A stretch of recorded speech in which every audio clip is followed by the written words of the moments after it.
years ago, I felt like I was stuck in a rut.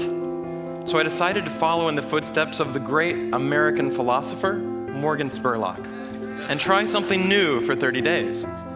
The idea is actually pretty simple. Think about something you've always wanted to add to your life and try it for the next 30 days.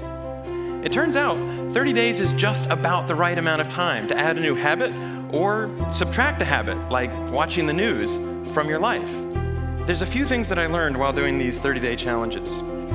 The first was, instead of the months flying by forgotten, the time was much more memorable. This was part of a challenge I did to take a picture every day for a month, and I remember exactly where I was and what I was doing that day. I also noticed that as I started to do more and harder 30-day challenges, my self-confidence grew. I went from budding computer nerd to the kind of guy who bikes to work. Even last year, I ended up hiking up Mount Kilimanjaro, the highest mountain in Africa. I would never have been that adventurous before I started my 30-day challenges. I also figured out that if you really want something badly enough, you can do anything for 30 days.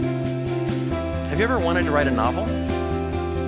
Every November, tens of thousands of people try to write their own 50,000-word novel from scratch in 30 days.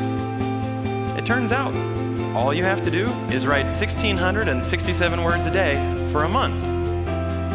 So I did. By the way, the secret is not to go to sleep until you've written your words for the day. You might be sleep deprived, but you'll finish your novel. Now, is my book the next great American novel? No, I wrote it in a month. It's awful. But for the rest of my life, if I meet John Hodgman at a TED party, I don't have to say, I'm a computer scientist. No, if I want to, I can say, I'm a novelist. So here's one last thing I'd like to mention. I learned that when I made small, sustainable changes, things I could keep doing, they were more likely to stick. There's nothing wrong with big, crazy challenges. In fact, they're a ton of fun, but they're less likely to stick. When I gave up sugar for 30 days, day 31 looked like this. So here's my question to you. What are you waiting for? I guarantee you the next 30 days are going to pass whether you like it or not. So why not think about something you have always wanted to try and give it a shot for the next 30 days? Thanks.